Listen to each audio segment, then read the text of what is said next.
Bonjour à tous et bienvenue dans ce deuxième épisode de notre série sur la perception de l'argent.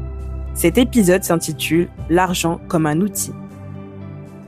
Dans l'épisode précédent, nous nous sommes demandé de quelle manière est-ce que nous percevons notre argent.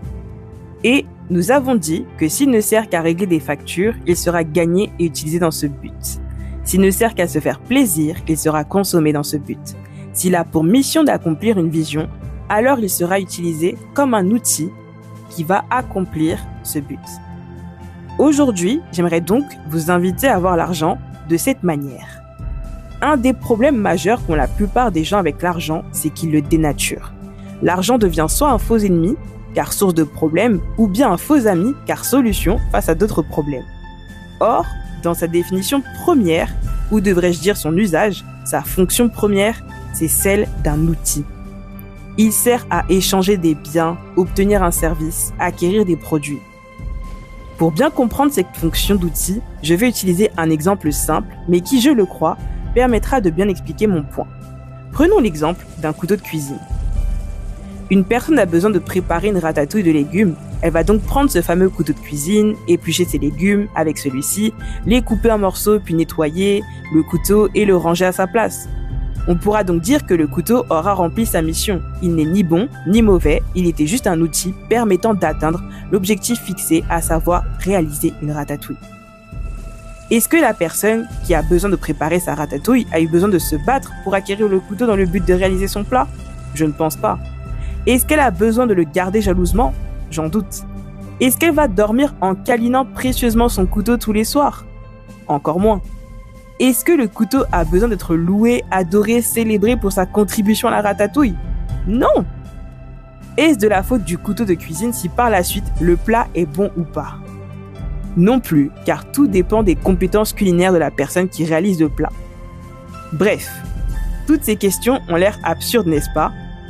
Eh bien, remplaçons le couteau maintenant par l'argent, la ratatouille par un projet ou un objectif qu'on veut accomplir. On se rend compte qu'il y a un problème de perception de l'argent dans nos vies, et ce problème de perception va très loin. Il touche aussi à la nature, au positionnement, à la valeur et à l'usage que nous en avons.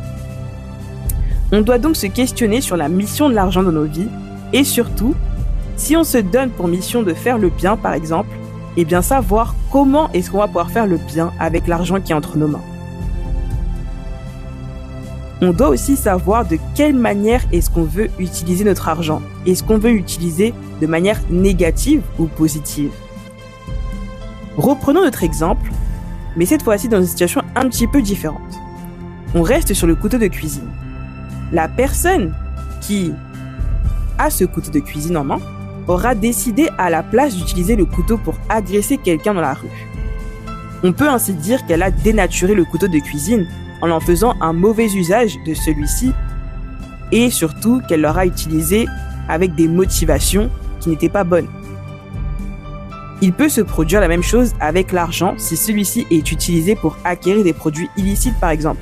Alors l'argent va aller alimenter des activités criminelles et condamnables.